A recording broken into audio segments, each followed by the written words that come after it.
तहसील और गांव के स्तर पे क्या आपकी सोच है? जो मेरा अपना पर्सनल ओपिनियन है अतुल, जैसे हम एक स्टेडियम बनाते हैं तो स्टेडियम आते हैं डिस्ट्रिक्ट्स में, स्टेट कैपिटल्स में, बड़े बड़े शहरों में आते हैं, और एक स्टेडियम का खर्चा लगभग 500 करोड़ से लेके 1500 करोड़ तक आता है। अच्छा, तो डिपेंड करता है कि आप कहां बना रहे हैं। इसको बनाने में 7 से 8 साल लगते हैं। तो अगर एक रणनीति तैयार की जाए या एक सोच विचार में की जाए कि किस तरह से निवेश ऐसे करें कि इससे रिजल्ट जल्दी आए, तो ये 400 करोड़ अगर आप एक एक करोड़ एक एक तहसील में भी देते हैं और वहां पे स्पोर्ट्स इंफ्रास्ट्रक्चर अगर आप क्रिएट करते हैं, मैंने पूरा रिसर्च और ये सब किया हुआ है कि 1 करोड़ में क्या क्या स्पोर्ट्स इंफ्रास्ट्रक्चर आ सकता है। क्या आ सकता है बताइए। अब 1 करोड़ रुपए में आपका आ सकता है 3 से 4 ट्रैक 100 मीटर रनिंग ट्रैक, अच्छा इंटरनेशनल साइज का। उसमें आ सकता है football ground, hockey ground, handball ground, volleyball ground, एक अच्छा लेवल का basketball court, table tennis table, कुछ एक एथलेटिक के उसमें कर सकते हैं। जैसे अगर आप 100 मीटर्स का तो लॉन्ग जंप कर सकते हैं, उसमें ट्रिपल जंप कर सकते हैं, शॉर्ट पुट कर सकते हैं, जैवलिन कर सकते हैं, हैमर थ्रो, शायद हैमर थ्रो के लिए वो केज वगैरह चाहिए तो नॉट पॉसिबल। सो आप 10 से 12 स्पोर्ट्स आप कर सकते हैं। और इसमें जो यूथ इंगेजेबिलिटी है, आप 200 से 250 यूथ आप एक पॉइंट इन टाइम पे आप इंगेज करते हैं। तो अगर कम निवेश किया जाए और इसको हम ईयर ऑन ईयर बेसिस पे हम इसमें स्पोर्ट्स फैसिलिटीज ऐड करते रहे with the focus of Olympics, जैसे शूटिंग है, जैसे टेनिस है। अगर गांव में टेनिस कोर्ट है ही नहीं तो आप वहां से कहां से लाएंगे player?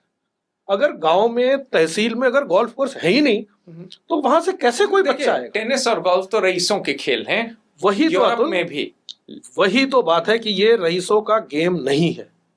It is not accessible to the children. नहीं, देखिए एक सेकंड देखिए, टेनिस और गोल्फ में एक्सपेंडिचर ज्यादा लगता है। It's an example. हाँ, मैं ये कह रहा हूँ, लेकिन एथलेटिक्स में, फुटबॉल में आपका खर्चा ज्यादा नहीं लग रहा ना। वी हैव नो, उसका एक और कारण that sports equipment is still under that 12 to 18% of GST. There are certain items जो गोल्फ की हैं या कुछ एक्सेसरीज, उसमें 18% आपका 28% जीएसटी लगता है, तो वो महंगी हो जाती है। फुटबॉल पे कितना लगता है? 12% है, 12% शायद।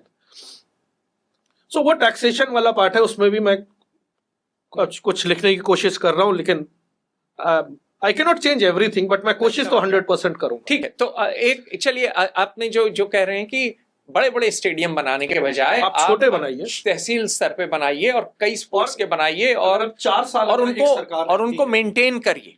हाँ, मैं उसको भी बताता हूँ उसका क्या मॉडल होगा। आप उसको 4 साल 1-1 करोड़ अगर स्पेंड करते हैं तो 1 साल में आपने 10 स्पोर्ट्स का बना दिया। अगले साल आप राइफल एंड पिस्टल शूटिंग बनाइए, उसके अगले साल आप स्विमिंग पूल बनाइए, उसके अगले साल आप बॉक्सिंग, रेसलिंग, वेट लिफ्टिंग का एक शेड बना के करिए। तो मैं आपसे प्रश्न करूं, हम लोग एक sports node year on year basis पे हम लोग क्रिएट कर रहे हैं, विच इज द रिक्वायरमेंट। ठीक है, तो वो आपकी संस्था करेगी कि सरकार करेगी कि वहां का के लोकल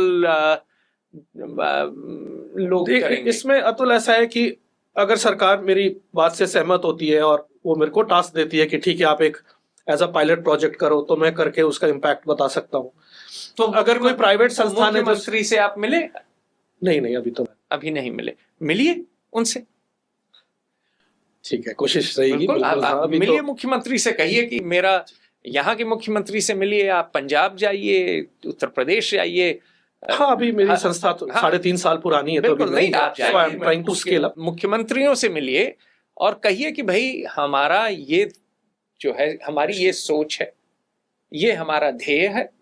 अर्जुन की तरह मैं जो है चिड़िया की आंख पे ही मुझे दिख रही है और इस पे काम करते हैं। चलिए, एक भी अगर मुख्यमंत्री आपसे सहमत हुआ तो फिर थोड़ा तो मतलब गाड़ी तो खिसकेगी ना।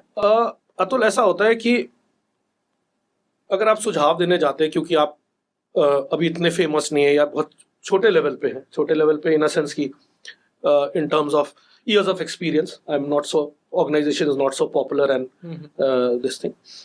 तो पहले तो आपके सुझाव को बोलते कि यार ये क्या हमें बता रहा है, इसको खुद क्या पता है।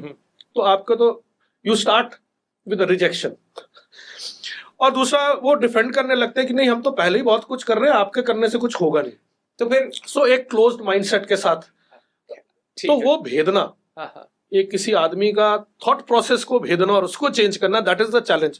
चैलेंज इज नॉट कि प्रोजेक्ट एक्सेप्ट हो जाए, अगर मैं उनकी थॉट प्रोसेस चेंज कर सकता हूँ कि भाई आप थोड़ा तो अच्छा, तो ये चलिए टॉप डाउन नहीं तो बॉटम अप, फिर तो बॉटम अप पे इसमें मैं क्या है, इसमें CSR फंडिंग्स होती हैं, तो मैंने प्रोजेक्ट रिपोर्ट छोटे छोटे अभी बना के दिए, तो कंपनियों को मैंने भेजा है। और स्पोर्ट्स फेडरेशन वगैरह, अभी तो मैंने फेडरेशन वो अभी वो दूसरा पहलू है, उसके बारे में मैं आपको बताता हूँ। तो मैंने CSR प्रोजेक्ट्स बना के भेजे 25-30 कंपनीज में। अभी मैं उनको परस्यू कर रहा हूँ कि अगर कोई मेरे को सपोर्ट करे। बड़ी कंपनियां हैं उनसे मैं कनेक्ट करने की कोशिश कर रहा हूँ कि CSR फंडिंग के थ्रू अगर एक as a pilot project let me create and show कि मेरा थॉट प्रोसेस क्या है। तो और इसको रनिंग के लिए आप दो चीजें की बात कर रहे हैं मूल। एक जो आपने कहा, जो आप बच्चों को भागते हुए देखते थे, जो आपने IMA में भी देखा, इंडियन मिलिट्री एकेडमी में, एक तो टैलेंट आइडेंटिफिकेशन, और दूसरा आप बात कर रहे हैं स्पोर्ट्स इंफ्रास्ट्रक्चर कि पहले आप किसी की हुनर पहचानिए और दूसरा आप सुविधाएं दीजिए जहां वो खेल सकें। ये दो मूल मुद्दे। बिल्कुल, मैंने ठीक समझा है आपको? ठीक।